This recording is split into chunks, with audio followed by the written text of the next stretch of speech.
un placer trabajar por Mar del Plata en esta ocasión de Vivir Francia, tratando de saber la historia también de la ciudad, que es la Casa Grande, no solamente de los habitantes de Mar del Plata, sino de todos los que queremos a Mar del Plata.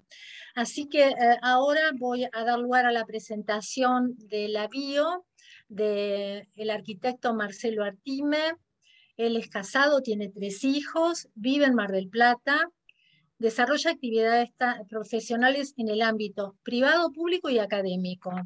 Es profesor de historia de la arquitectura desde hace 30 años, docente en la Facultad de Arquitectura, Urbanismo y Diseño de la Universidad Nacional de Mar del Plata, delegado rectoral de la sede de Mar del Plata de la Universidad Atlántida Argentina, y es integrante del equipo de diseño de la carrera de Arquitectura y Diseño de dicha universidad. Marcelo, te escuchamos.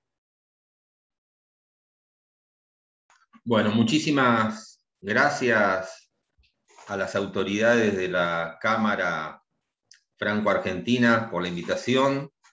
Muchísimas gracias a Beatriz, que fue una ayuda muy importante para poder que se realizara este webinar.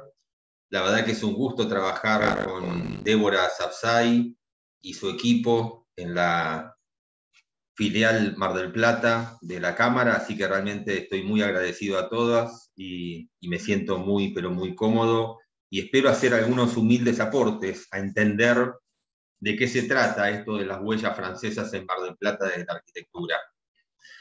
La verdad que para poder empezar a introducirme en este tema, creo que hay dos miradas, dos posibilidades de mirar la arquitectura cuando uno camina por la calle. Una es mirar la arquitectura como una imagen, nada más, en la cual uno puede interpretar distintos gestos de esa arquitectura, morfologías, materiales, actividades, pero sin entender muy bien por qué, a qué se debe esa composición, por qué son esos materiales, por qué son esas formas, y quedarse en ese análisis bastante simplificado, casi figurativo. La otra manera de mirar la arquitectura, de mirar la ciudad, es la que yo creo que es mucho más interesante, más formativa y que hace a posibilitar la reflexión, es tratar de entender en qué contextos se dan esas arquitecturas. La arquitectura es una muestra o un símbolo construido de una época que muestra contextos sociales, religiosos, políticos, económicos. Y la verdad que la presencia de estas huellas francesas en Mar del Plata tiene que ver, obviamente, con contextos históricos. Tiene que ver con contextos históricos de Francia, tiene que ver con contextos históricos de la Argentina y tiene que ver también con contextos históricos de Mar del Plata. La verdad que cuando uno empieza a entender por qué, cuál era la situación a finales del siglo XIX y principios del siglo XX, cuando empiezan a aparecer estas huellas de la arquitectura francesa en toda la Argentina, en Buenos Aires, pero también en Mar del Plata.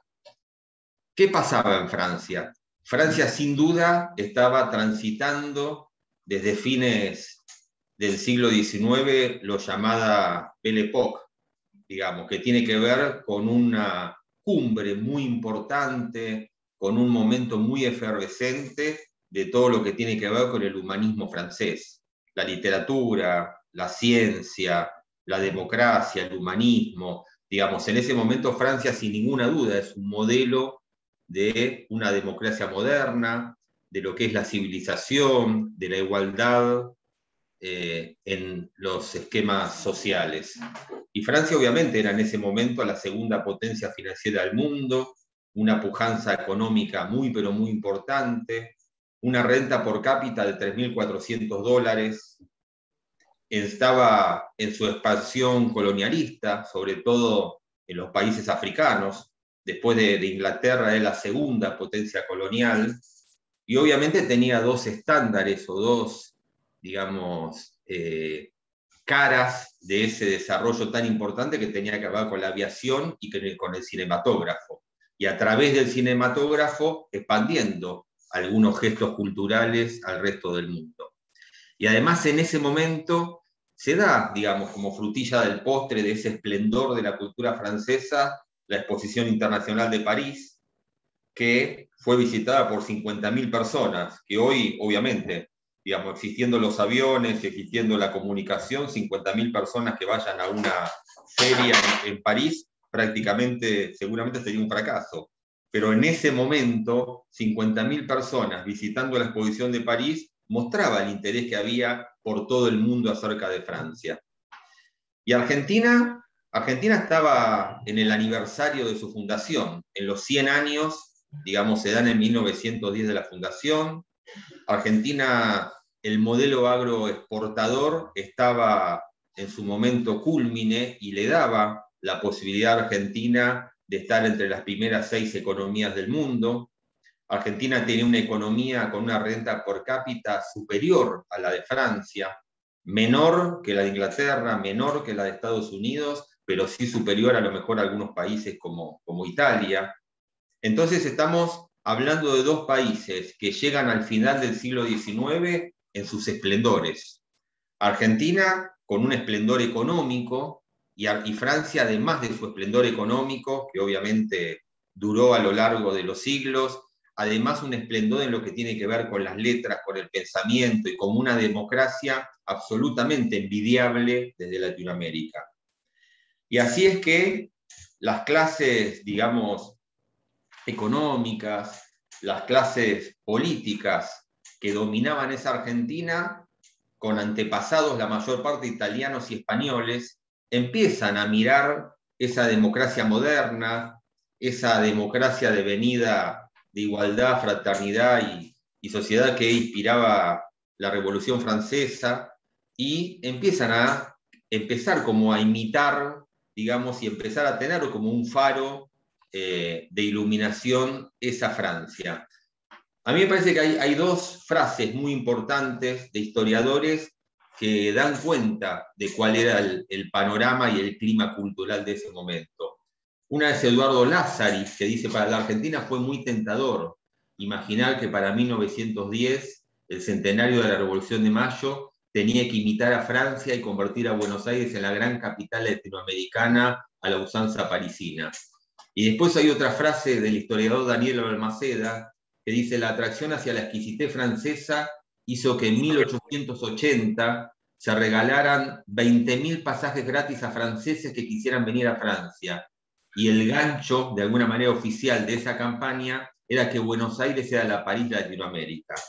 Estas 2 frases marcan un clima cultural y denotan que no fue casualidad, digamos, esta influencia francesa en la Argentina, en Buenos Aires y en Mar del Plata, sino que había una política de Estado dedicada, digamos, a que esa admiración tuviera concreciones absolutamente concretas en la Argentina. De hecho, en esa época, en la Avenida Alvear en Buenos Aires, se edificaron 140 palacios, digamos, que tenían que ver con la arquitectura francesa. Y en Mar del Plata, ¿cómo se da este fenómeno? Evidentemente esas clases, digamos, más aristocráticas de alguna manera, que tenían la costa francesa como un lugar de vacaciones absolutamente habituales en barco, así como hoy la Argentina a partir de los 90 empieza a ser habitual que a lo mejor algún sector de los argentinos puedan viajar a algunos lugares, ya sea a Brasil o a Miami, como un lugar habitual, obviamente destinado a algunos sectores del país. También había algunos sectores de la Argentina que tenían que ver, obviamente, con estar beneficiados con ese modelo agroexportador, ser los dueños de los campos, ser los dueños de toda esa riqueza, que tenían esa costumbre de viajar a la costa francesa como parte de sus vacaciones. De hecho, hay autores que en realidad esos agroterratenientes argentinos los comparan con, digamos, los árabes de la época del petróleo, digamos, con riquezas realmente muy, pero muy importantes, personas, digamos, donde permanentemente tenían acceso a la cultura internacional. Obviamente esos veraneos empiezan a complicarse a partir del clima de guerra de la Primera Guerra Mundial, que empieza en 1914, y entonces empieza a querer tener algo de la costa francesa, de Niza, de otros lugares de la costa francesa, en Mar del Plata. Queda la ciudad, digamos, que empezaba a tener un destino de capital turística de la Argentina. Primero, reservada exclusivamente a esas clases sociales, y después, con el correr del 1900, empezaría a haber una cultura de turismo más masiva.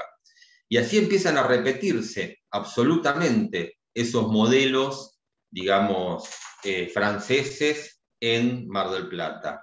Se repiten en estilos, como es el estilo Tudor, un estilo absolutamente de la arquitectura francesa. Se repiten en autores, como puede ser Carlos Theiss, un paisajista y arquitecto francés, que la mayor parte de su obra la desarrolla en Uruguay y en Argentina, y se repite casi prácticamente en reminiscencias. Yo por eso quiero mostrar, digamos, ¿no?, las similitudes evidentes del Hotel de la Ville de París de 1980 con el Hotel Saint-James de 1915 de la playa de los ingleses en Mar del Plata, llamada en ese momento Playa de los Ingleses. Y estamos hablando de procesos del 1900 al 1915. Digamos, no estamos hablando de procesos que se fueron dando a lo largo de décadas, en el cual un modelo de arquitectura se empieza a ir imitando, sino que son fenómenos absolutamente rápidos, que lo visto o lo construido en París se repite en la ciudad de Mar del Plata casi literalmente.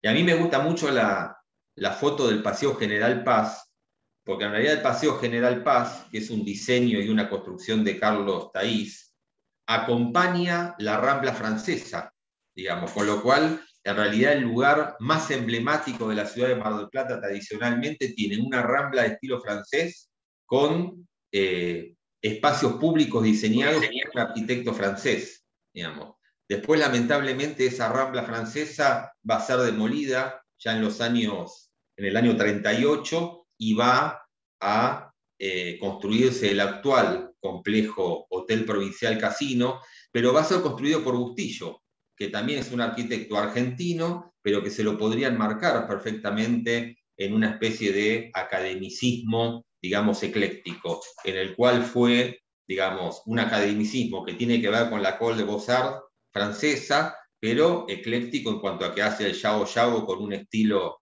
en Bariloche, hace el Banco Nación con otro estilo en Buenos Aires, y hace la Rambla y el Hotel Provincial con otro estilo en Mar del Plata, que ahora vamos a ver algunas imágenes. Después también hace intervenciones urbanas directamente, que era la que veíamos recién. Acá se ve claramente en esta foto, que es tan significativa, ¿no?, donde al mismo tiempo que se ve la demolición de la playa, de la Rambla Francesa, se ve la construcción de este complejo de un arquitecto argentino como es Bustillo, pero que empieza a usar, por ejemplo, la mansarda, que es absolutamente un elemento de la arquitectura francesa, que tiene que ver con su geometría y tiene que ver también con evacuar rápidamente la nieve de los techos, con lo cual en realidad, digamos, es una transculturación de un elemento con una utilidad determinada en Francia donde nieva, traído a un lugar como Mar del Plata donde no nieva nunca, o donde nieva una vez cada 10 años, digamos, pero esa especie de transculturación se traslada sin ningún tipo de análisis ni de fijación a las características del territorio, sino que se traslada literalmente. Y esta foto del Paseo General Paz también es muy interesante, porque en realidad la arquitectura que se ve alrededor del Paseo General Paz perfectamente podría ser una foto de ese momento de Niza o de algún otro balneario, digamos, de la costa francesa, o a lo mejor directamente de algún lugar de uno de esos espacios públicos enormes y espectaculares que tiene la ciudad de París. Con lo cual, ese contexto, digamos, ¿qué trae como consecuencia? Primero, el dinero para poder llevarlo a cabo, porque estamos hablando de palacios, estamos hablando de espacios públicos de una escala enorme, y segundo, el poder económico pudiendo construir su ciudad a imagen y semejanza de la ciudad que ya no podían ir por la Primera Guerra Mundial. Con lo cual, la verdad que en pocos lugares de Latinoamérica se dan estos procesos de transferencia cultural tan literal como se da en Mar del Plata. Con lo cual, en realidad, uno habla de las huellas francesas y son huellas muy, pero muy importantes y afincadas muy, pero muy. Después el turismo de masas, obviamente, con sus necesidades edilicias, lamentablemente ha tirado por la borda muchísima de esta arquitectura que obviamente uno se imagina la Mar del Plata de hoy con esta arquitectura y sinceramente estaríamos hablando de otra ciudad, ¿no? Pero bueno, también cada contexto histórico tiene sus explicaciones y es muy difícil, por lo menos a mi modesto criterio, poder juzgar, digamos, cada decisión sin tener en cuenta ese contexto histórico. Y después se dan algunos usos que son absolutamente transculturados, como por ejemplo el uso del pan de bois. El pan de bois original en Francia se da como una estructura de madera que construye, que es estructural y que es rellenada, esa estructura que queda a la vista por determinados materiales livianos. Acá en realidad se da simplemente como una figuración, porque en realidad acá estos edificios, digamos, de la Mar del Plata del 1910, del 1920, son edificios con cimientos de piedra, con estructura de piedra, que no tienen estructura de madera. Entonces, lo que en Francia se da como no como un adorno, sino como una necesidad estructural de poder armar, aquí se da, digamos, como algo absolutamente figurativo, imitando esa necesidad estructural, pero obviamente ya no respondiendo a esos materiales que estructuran, sino sencillamente como una decoración. Eso también tiene que ver con ese pase, digamos, de estilos, sin que haya una apropiación o una adaptación al territorio, sino sencillamente ese pase de estilo. Yo quiero aclarar que estos comentarios no los estoy haciendo de ninguna manera de forma peyorativa. ¿Y por qué no es de ninguna manera de forma peyorativa? Porque esto tiene un valor en el contexto de ese momento. Digamos, hoy a lo mejor sería más discutible poder traspasar una arquitectura literalmente sin tener en cuenta las condiciones del territorio, las idiosincrasias, pero en realidad esta arquitectura era absolutamente razonable en ese momento, cuando el objetivo era tratar de recrear lo más ese ambiente de la Belle Époque, lo más literal posible en la ciudad de Mar del Plata. Entonces es absolutamente coherente, digamos, que no hubiera un proceso de transformación de estos modelos arquitectónicos al Mar del Plata de ese entonces, y en realidad lo que se deseaba era reproducir lo más literalmente posible. E inclusive, algo muy interesante que tiene que ver con las mansardas, es que no quedan exclusivamente en el edificio del casino provincial, digamos, sino que se empieza a repetir en edificios que están enfrente, que son muy posteriores a ese edificio. Con lo cual, no solamente se plantea un modelo único de mansarda con determinada arquitectura, hecha por Bustillo en ese complejo casino hotel provincial, sino que se empiezan a dar en el hotel de enfrente, que es de unos años posterior, increíblemente también llamado Hermitage Hotel, digamos, con una reminiscencia francesa absoluta, y se dan en la otra cuadra, digamos, del hotel, del complejo casino provincial hacia el norte, con lo cual de ese Hermitage Hotel estamos prácticamente a 10 cuadras, y empieza a aparecer toda una cuadra de Mar del Plata que distintos arquitectos, ya en los años 40 y 50, empiezan, a lo mejor seguramente sin tomar esa reminiscencia francesa, sino que para ellos la reminiscencia no era la de la mansarda francesa. Para ellos lo que había que evocar era un edificio tan significativo como el casino provincial.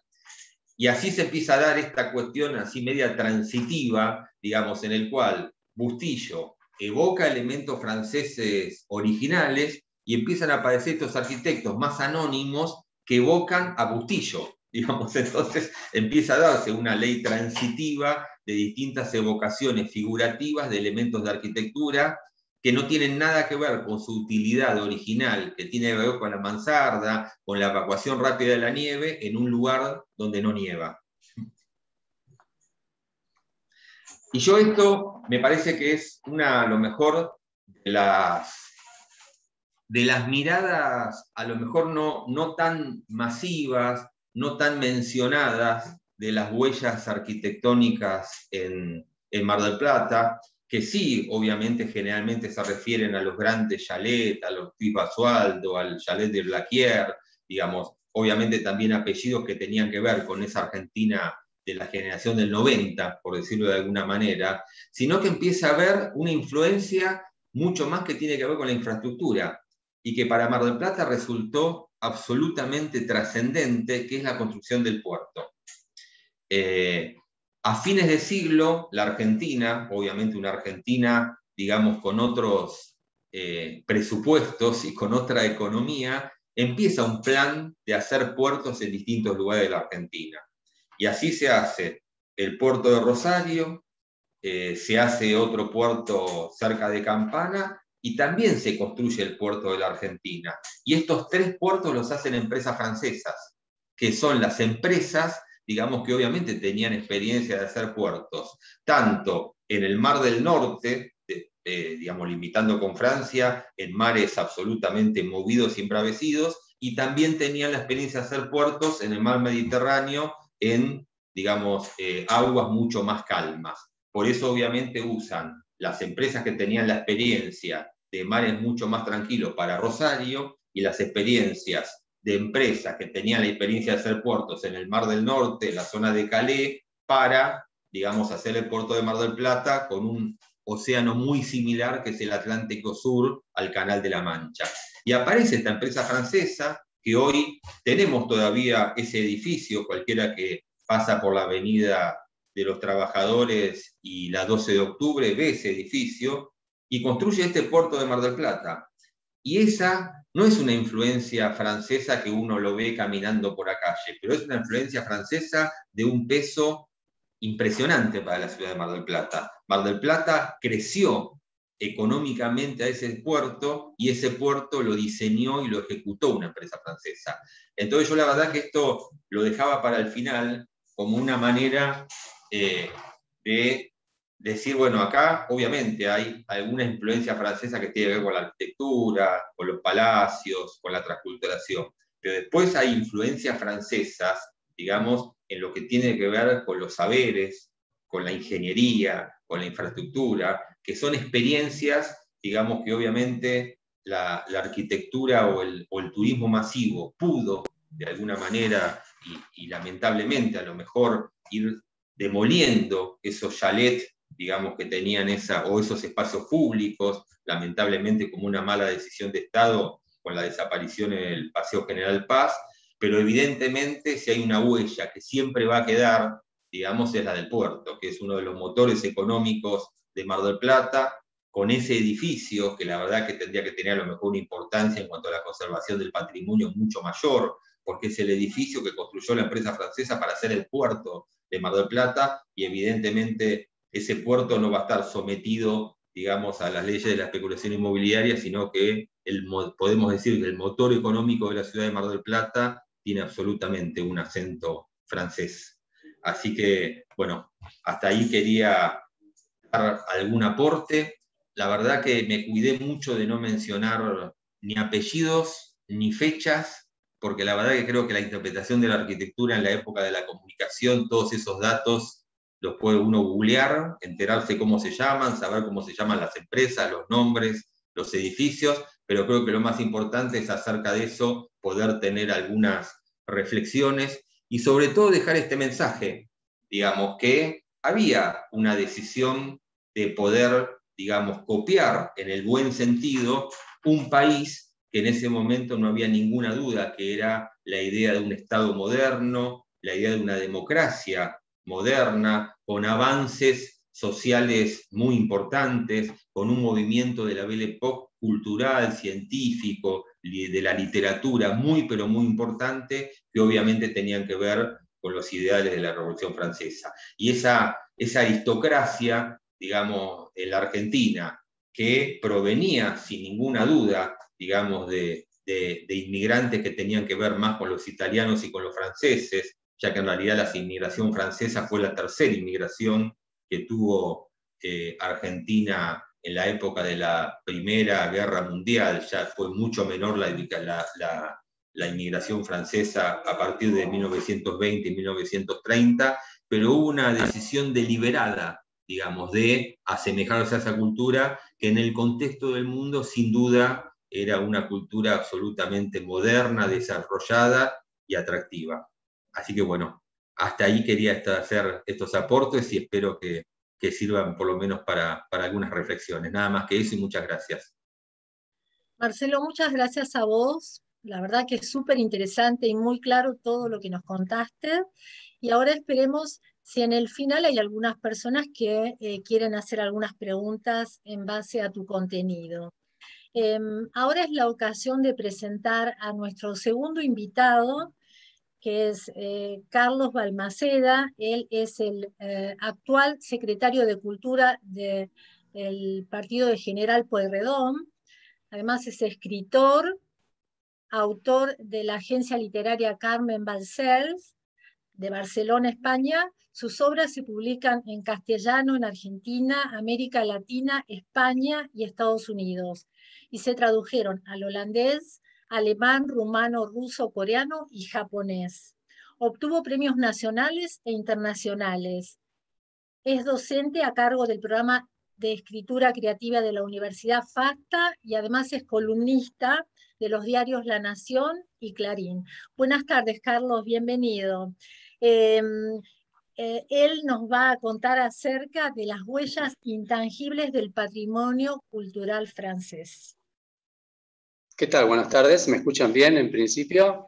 Perfecto, muy bien. Bueno, gracias por la invitación. Me resulta emocionante poder compartir unos momentos con ustedes. Estoy recién, hace unos minutos, llegué de Capital Federal, donde estuvimos haciendo bastante actividad, pero desde que habíamos hablado contigo, Beatriz, y con Débora, la posibilidad de mantener un breve diálogo con ustedes, aproveché para generar una serie de reflexiones acerca de lo que significan las huellas de Francia en nuestra comunidad, ¿no? Y aquí quería aprovechar por ahí para hacer un pequeño desplazamiento intelectual, como un ejercicio de distanciamiento de lo que es el patrimonio. Recién me escuchábamos a Marcelo Artime, a quien conozco de hace años y sé de su capacidad. La verdad que fue una charla interesantísima, especialmente referenciada a lo que es el patrimonio arquitectónico y el material también. Pero aquí me parecía que podía ser interesante que nos animáramos a reflexionar acerca de lo que implica la huella desde una dimensión intangible, es decir, desde una dimensión inmaterial, ya que desde la cultura francesa, todo el pensamiento francés ha tenido un impacto extraordinario en nuestra cultura. Y aquí en Mar del Plata no es un caso aislado en el país, sino todo lo contrario, es una ciudad donde se han dado cruces y experiencias realmente muy potentes acerca del impacto de lo francés en nuestra cultura.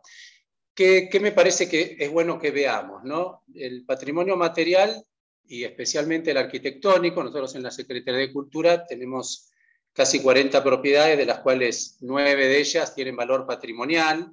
Algunas son muy conocidas, como la Villa Victoria, la Villa Ortiz Basualdo, por supuesto, también, la Villa Mitre. Tenemos una casa donde está la Biblioteca Depositaria de Naciones Unidas, que pertenece a un distrito considerado de bien patrimonial. También tenemos todo el conjunto del Museo José Hernández y la Reducción del Pilar.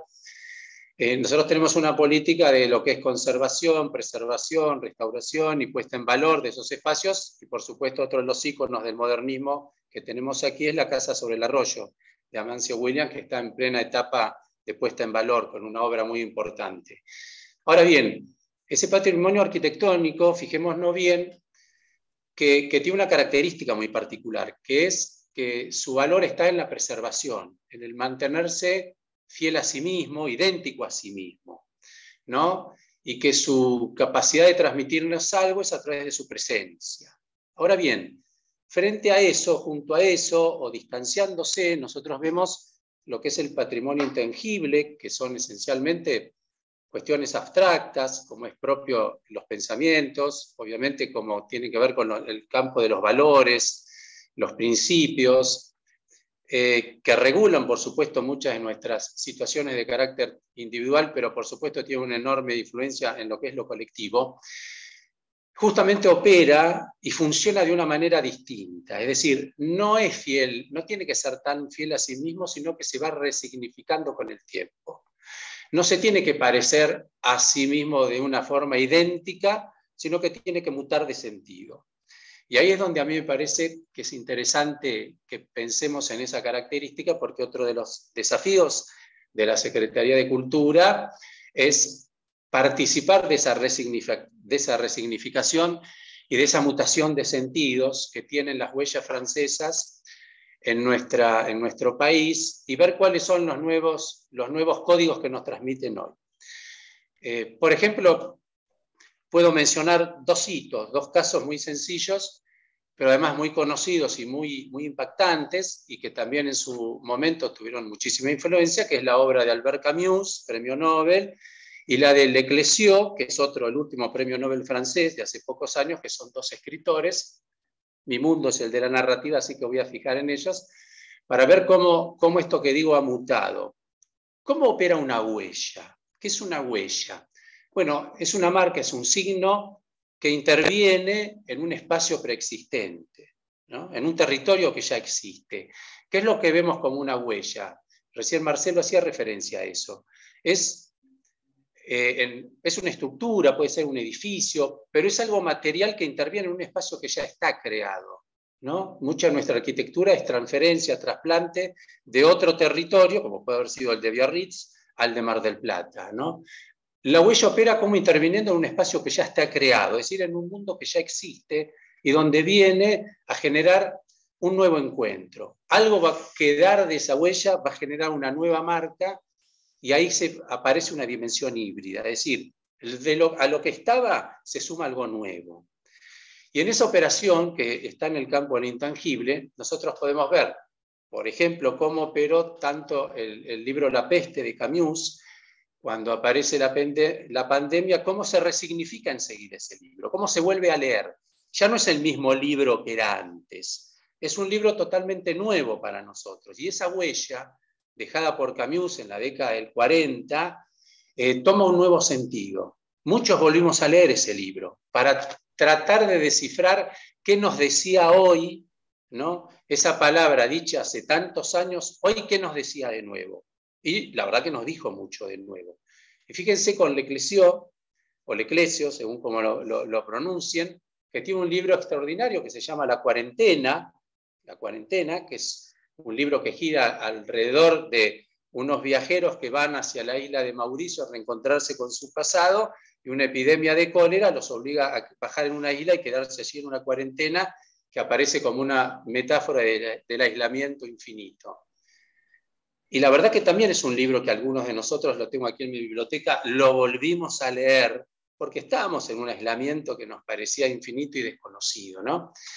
Y con esa operación, con esa operación tan particular que opera en la literatura, también muchos conceptos legados por la huella francesa, especialmente a partir del siglo XVIII, cuando luego de la Revolución Francesa, libertad, confraternidad, igualdad fueron operando en el campo político, social, económico, de los derechos humanos, de los nuevos derechos de tercera o cuarta generación, donde están, por ejemplo, los derechos a la participación en lo cultural, es decir, los derechos culturales y los derechos de identidad, son huellas extraordinariamente francesas. Son huellas extraordinariamente francesas. ¿Qué es lo que nos parece muy interesante poder trabajar desde un ámbito oficial como es el ámbito de una Secretaría de Cultura? ¿Cuáles son esos nuevos significados? ¿Cuáles son esos nuevos sentidos de esas huellas francesas? ¿Cómo operan en este momento? ¿Cómo se articulan con otros principios, con otros valores, con otras prácticas sociales, con otros argumentos colectivos? ¿Y qué podemos encontrar en esas huellas que puedan ir expandiéndose a un mes y generando algo que es extraordinario, que son nuevas experiencias. Prestemos atención.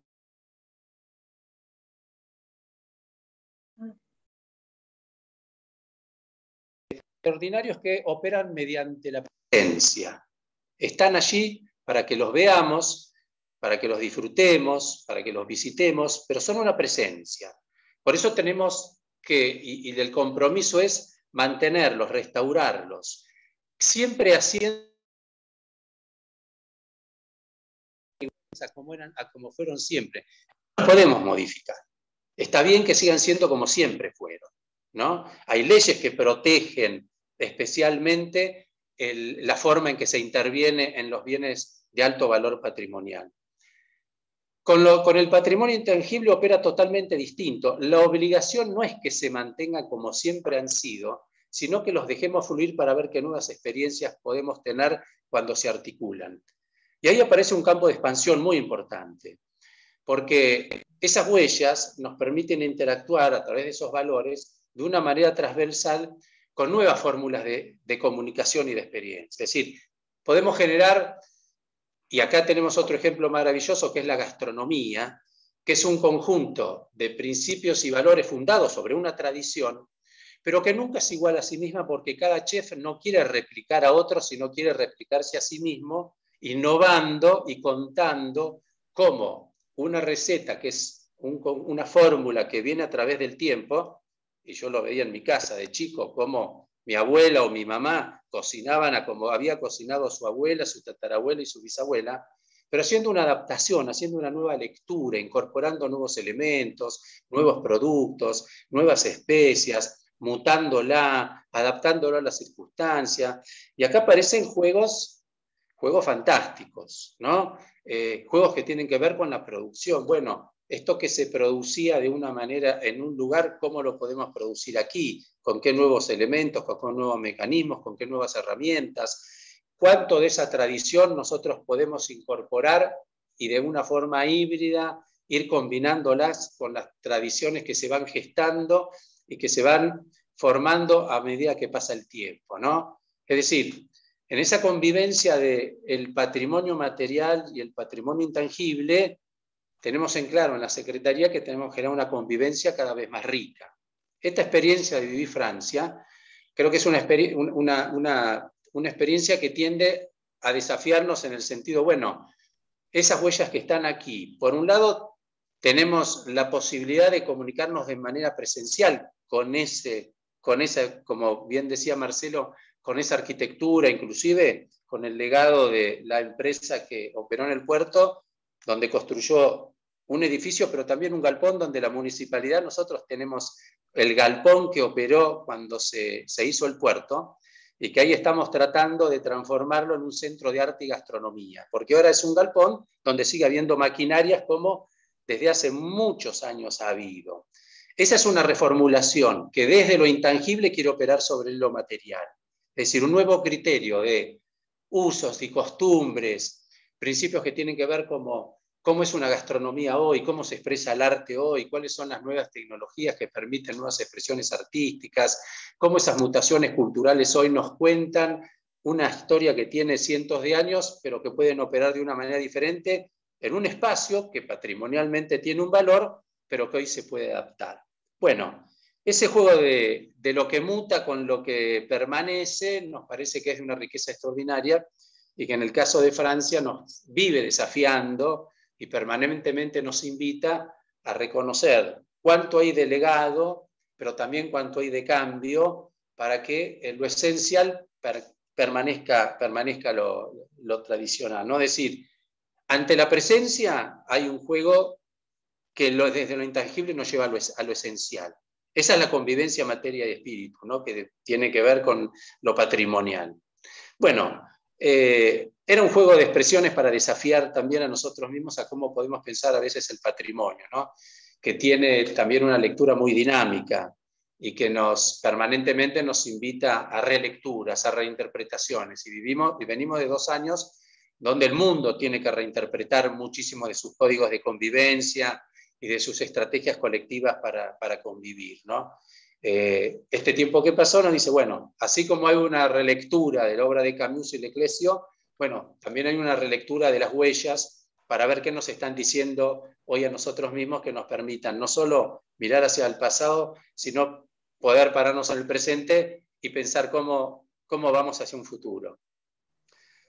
Creo que ahí está bien lo que yo les quería comentar y contar como para hacer un aporte desde un campo así de apertura hacia lo que es una nueva relación o una relación distinta, no tanto nueva, en un momento de mucha incertidumbre aún por todo lo que ha pasado en el mundo con la pandemia, como una relectura de cuáles son nuestras relaciones con los legados del pasado, con las interpretaciones que hacemos de ese legado y con la forma que convivimos con ese pasado mediante experiencias que nos enriquecen a todos. La experiencia francesa, por supuesto, es de una riqueza extraordinaria y por eso está muy bueno lograr resignificaciones. Bueno, muchas gracias por haberme invitado.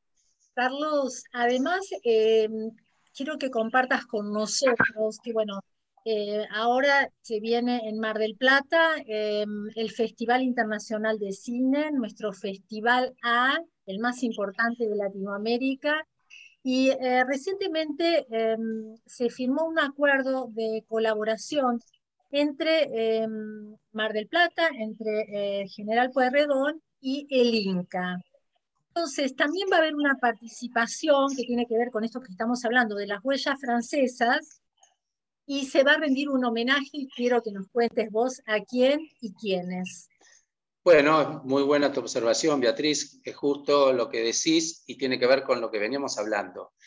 Durante el próximo Festival Internacional de Cine, que se va a hacer aquí en Mar del Plata, del 18 al 28 de diciembre, a través de la Embajada Francesa, con quien estamos en contacto fluido, vamos a hacer en la Villa Victoria un espacio en el cual Victoria Ocampo desarrolló una intensa actividad en concordancia con la cultura francesa, una instalación, que es un concepto muy, muy interesante, muy novedoso de lo artístico, alrededor de la figura de Jean-Luc Godard.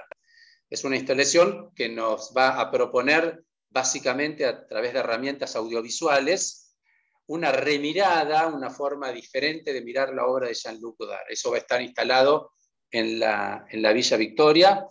El 20 de noviembre van a venir el consejero cultural de la Embajada de Francia, el agregado en materia audiovisual y otros funcionarios de la Embajada francesa, van a venir a Mar del Plata para hacer una actividad especial. Y en esa actividad también hemos invitado y le hemos hablado con Débora Sapsay, hemos hablado de la importancia que la Cámara Franco-Argentina de Comercio también tenga una participación y la van a tener a través de una experiencia gastronómica allí, con marca francesa, con sabor y perfume francés, para generar un espacio juntamente de nuevo diálogo, un diálogo en medio de un Festival Internacional de Cine, un diálogo entre la cultura francesa y la nuestra. Así que ese también va a ser un momento muy, muy interesante para desarrollar perspectivas acerca de cómo hoy convivimos la cultura francesa y la argentina en un marco muy especial, que es el de un Festival Internacional de Cine, que es el único de Latinoamérica de esa categoría. Bueno, ahora vamos a dar espacio a algunas preguntas acá en el chat. La primera es para Marcelo y pregunta si, además de la arquitectura, ¿en qué otros ámbitos concretos se observan las huellas francesas en la ciudad? En realidad esta pregunta puede ser para ambos. Si quieren cada uno decir lo suyo, bienvenido. En realidad, digo, primero que es un gusto, como siempre, escucharlo a Carlos, y Carlos lo que hace es reflejar una vez más que las cuestiones patrimoniales son demasiado serias como para ser tratadas exclusivamente por arquitectos, digamos, ¿no? Así como la economía es demasiado seria para ser tratada exclusivamente por economistas, digamos. Así que en realidad creo que es más que nada para Carlos, que puede tener esa mirada mucho más integral.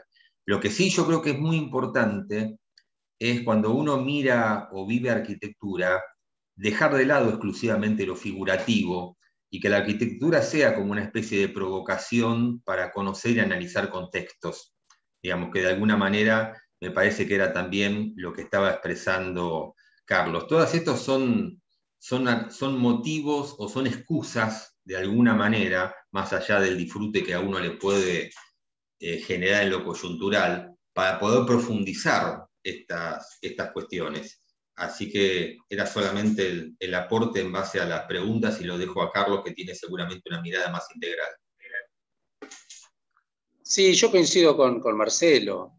La arquitectura o los bienes materiales nos proponen encuentros polisémicos, es decir, de múltiples significados que van mutando con el tiempo, ¿no? Cuando yo decía que la obra tiene que ser igual a sí misma, también es para desafiarnos a decir, bueno, esta casa, este palacio, esta instalación, este museo, ¿qué nos dice hoy? Teniendo en cuenta que mantiene las características de aquel momento, como pasa con una obra de arte, con una escultura, con un cuadro, etc. Sí creo que es buenísimo poder entender que todas estas concepciones patrimoniales están atados a criterios que son múltiples y que permanentemente están renovándose y entrando en nuevos juegos, porque además hoy tenemos la irrupción de lo que son las nuevas tecnologías que generan toda una relectura, una nueva interpretación y también un nuevo uso, inclusive.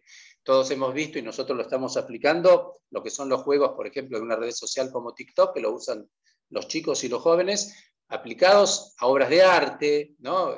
Hemos visto a la Gioconda guiñando el ojo, por decir algo, y que se están aplicando como herramientas de difusión, de comunicación, pero también de provocación. Y creo que en lo que tiene que ver básicamente con el arte, ¿no? Pero con todo lo que es ese amplio espectro de legados del pasado, creo que la provocación, entendiéndola como un juego de contrastes y de relecturas acerca de nuestra relación con el pasado, siempre son muy, muy ricas. Lo francés está permanentemente, no solo por aquello, el pensamiento francés ha tenido y sigue teniendo una influencia extraordinaria, a través de la sociología, por supuesto la psicología, la psiquiatría, no solamente lo que son las bellas artes, sino todas las otras variaciones del pensamiento, sigue teniendo una influencia extraordinaria. En el campo jurídico también, en el campo de los derechos humanos y de otros derechos ampliados. Es decir, creo que donde uno toca, aparece una huella profunda francesa y nosotros estamos y seguimos muy fuertemente inscritos. La novela argentina es heredera de la novela francesa, sobre todo la realista, ¿no? La convivencia de ciertos géneros, como pasa también con el teatro, la influencia del teatro, del cine, bueno, más allá de la muestra de Jean-Luc Godard, ha tenido siempre una influencia extraordinaria. También con la música clásica, nuestra orquesta permanentemente interpreta autores franceses. Es decir, es tan rico que creo, Marcelo, vamos a coincidir, que no nos alcanza el tiempo para decir, la riqueza es tan grande y tan potente que nos podríamos pasar horas diciendo, bueno, hay influencia acá, hay influencia acá, hay influencia acá. Absolutamente.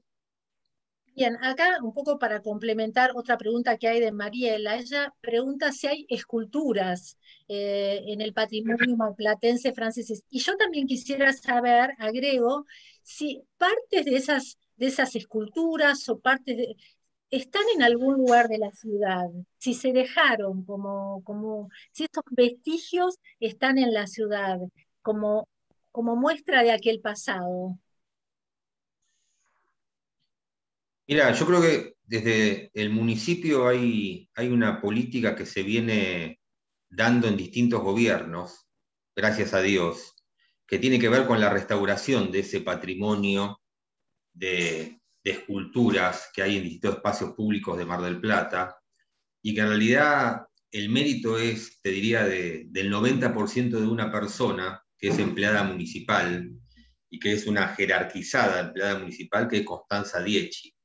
La verdad que Constanza es una restauradora a nivel internacional, que frecuentemente viajaba a Florencia, por ejemplo, por pedidos de restauración, que en el año 2014 creo que se sumó al elenco municipal, y desde ese momento, lo sigue haciendo actualmente con mucho apoyo del gobierno municipal, permanentemente la podés encontrar en plazas y en lugares de Mar del Plata restaurando esculturas, digamos.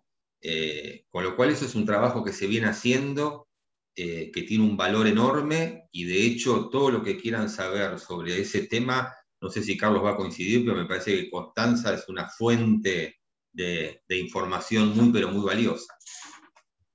Sí, sí, coincido, y además lleva todo un catálogo de las obras restauradas, además de que existe uno, pero ahí yo rescato lo que acaba de decir Marcelo, que es un trabajo que se viene haciendo a lo largo del tiempo y que tiene un impacto colectivo muy fuerte, muy grande. También hay obra francesa, aprovecho para comentar, por ejemplo, hay obra francesa que no está en vía pública, pero por ejemplo la Catedral de Mar del Plata tiene las 14 estaciones, que es una pasión que está siendo restaurada, que es del siglo XIX tardío, hecho por un francés, con una técnica extraordinaria de pintura que probablemente tarden 6 meses más en terminar la total restauración. Son 14 piezas importantes, muy importantes en tamaño y en su factura, que fueron hechas en Francia y traídas para la Catedral de Mar del Plata, que quien la visita va a ver la mitad porque la otra mitad la están restaurando.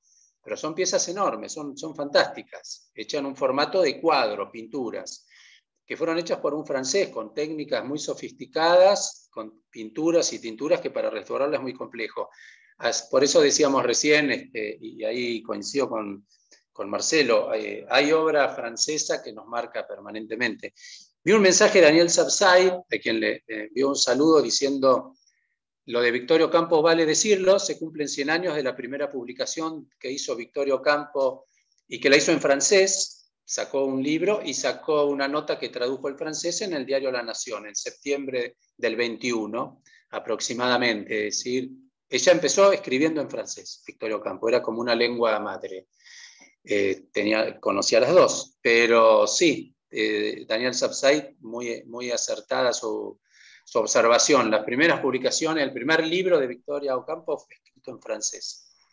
Y luego muchísima obra que está vinculada con Francia, sin duda. La literatura argentina y la francesa van de la mano y siguen todavía en buena confluencia. Les recomiendo que lean el chat porque Daniel Sapsay ha aportado conceptos muy interesantes y sería bueno que los lean. Y voy a otra pregunta. Alguien, Noemí, pregunta si hay otras instituciones, además de la Alianza Francesa, que contribuyan y sostengan el acervo cultural francés. Carlos. Sí, nosotros tenemos, básicamente, hay que ser francos, la actividad de la Alianza Francesa es fenomenal. También los consulados honorarios han contribuido mucho. Ahora está Philippe, con el cual tenemos alguna muy buena relación. También ahora tenemos que decirlo, tomó una actividad intensísima la Cámara Franco-Argentina, desde que está Débora en Mar del Plata. También están generándose actividades y Débora es imparable. Es una energía fantástica y creo que también había algunos núcleos de artistas que a partir de la Alianza Francesa han desarrollado alguna actividad. En algún momento, por ejemplo, el Teatro de la Universidad hizo obras de Molière específicamente traducidas, que algunas se daban en la Alianza y otras en otros espacios. Hay quienes operan con el teatro francés para hacer reformulaciones de la obra, y también con lo que tiene que ver con otras actividades, ¿no? Los organismos artísticos, y aquí además del Conservatorio de Música, que es donde estudian casi todos los músicos que integran nuestra sinfónica, los grupos artísticos de música clásica permanentemente tienen en su repertorio obra francesa. Nuestra orquesta tiene una obra importante francesa, la banda también interpreta, tenemos una banda sinfónica, pero organismos de músicos que se conforman tienen como espacios propios de autogestión en donde los franceses lo intervienen, ¿no? Pero, sin duda, la alianza, la parte, el funcionamiento de lo que es el consulado honorario y ahora la delegación marplatense, la Cámara Franco-Argentina, lideran las actividades vinculadas con los franceses. Bien, ya hemos superado la hora que teníamos destinada hoy a este intercambio tan enriquecedor. Si no hay más preguntas, quiero agradecer tanto a Carlos como a Marcelo, por todo lo que nos iluminaron, por todo lo que aprendimos. Yo en lo personal tengo mi departamento en ese edificio que hablaste, en Boulevard Marítimo al 1900, así que ahora también me enteré con qué concepción fue construido. Y gracias también a todo el equipo que trabajó para que este webinar sea posible, entre ellos Mayra Fulana, también a Pablo Tiscornia, que trabaja incansablemente, y a todas las CIFA.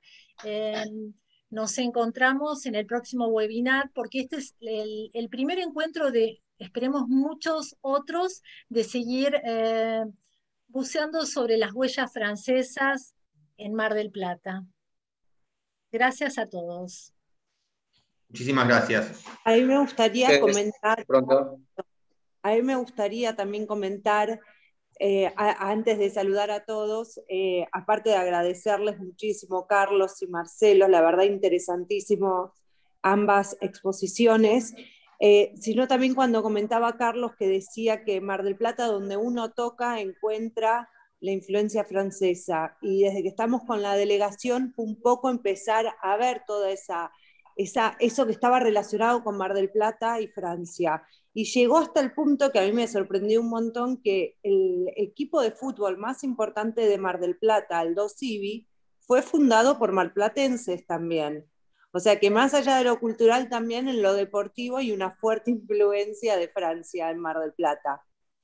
Y te agregaría, Débora, que nosotros hoy hablamos de Mar del Plata, pero si vas a la región, hay mucho turismo rural, donde los cascos de las estancias tienen una influencia francesa, como por ejemplo en Coronel Vidal, la estancia La Cautiva, de los Ezeiza, donde además hay una parte del jardín que fue diseñado por Carlos Taís. Claro. Y en la ciudad de General Pirán, que es un dato casi de color, la estatua principal de la plaza es una réplica de la Estatua de la Libertad, hecha en el mismo taller de Francia donde se hizo la Estatua de la Libertad que Francia le regaló a Nueva York para su exposición universal, digamos, con lo cual hay algunos datos, digamos, que en la región también aparece la influencia francesa. Sí, impresionante. Bueno, y para no extendernos más, porque yo seguiría hablando sobre el tema porque me apasiono, porque encima hoy por hoy empiezo a ver, Carlos cuando me comentaba por qué se está haciendo en Mar del Plata la muestra de Godard, ahí también marca hoy por hoy también cómo Francia también lidera todo lo que tiene que ver la igualdad de género. ¿Lo podés explicar, Carlos, por favor? Y ya no molesto más para no alargar. Sí, brevemente. Hay toda una tradición vinculada con lo que ha sido la influencia de Victorio Ocampo y todas las estrategias de difusión del pensamiento y de la cultura francesa, y entre esos elementos están obviamente lo que era la lucha de ella por la igualdad de género. Hay un dato sencillo que marca eso: el primer carnet que entregó el Automóvil Club argentino a una mujer fue a Victorio Ocampo. Y en la Villa Victoria hay una foto de ella manejando una coupé convertible con la cual solía venir a Mar del Plata. Y la anécdota era que cuando ella iba a cargar combustible, la sorpresa de los que estaban allí era que era una mujer, no había mujeres que manejaran. El primer carnet de la Argentina es de ella. Y así, en ese ejemplo práctico, muchísimo. Y todos sus trabajos literarios, al igual que el de su hermana Silvina, tuvieron un enorme impacto y siguen revalorizándose cada día más, tanto el de ella, sus vinculaciones con Virginia Woolf también, que de esas cartas, que ahora salió un libro donde están esas cartas, en donde ellas compartían esa necesidad de poner en foco y en el centro la necesidad de que la mujer fuera adaptando derechos que estaban no solo conculcados, sino que eran patrimonio de los hombres. En la época de Virginia Woolf había mujeres que publicaban con nombres de varón. Bueno, Victoria dejó todo un legado en cuanto a la defensa no solo de los femeninos, sino también a la defensa de las identidades de género. Eso nosotros lo estamos trabajando, estamos aplicando en Mar del Plata presupuesto participativo por género, con áreas de teatro independiente, que son 17 teatros gestionados por mujeres. Y en todo ese mapa la figura de Victorio Ocampo es central, sin duda. Y tiene que ver con una influencia francesa sin duda, ¿no? Yo cuando decía los conceptos de libertad, fraternidad, igualdad, bueno, ella la igualdad lo adoptó como la igualité, bueno, también entre géneros, ¿no? No solamente entre derechos que están en una primera instancia.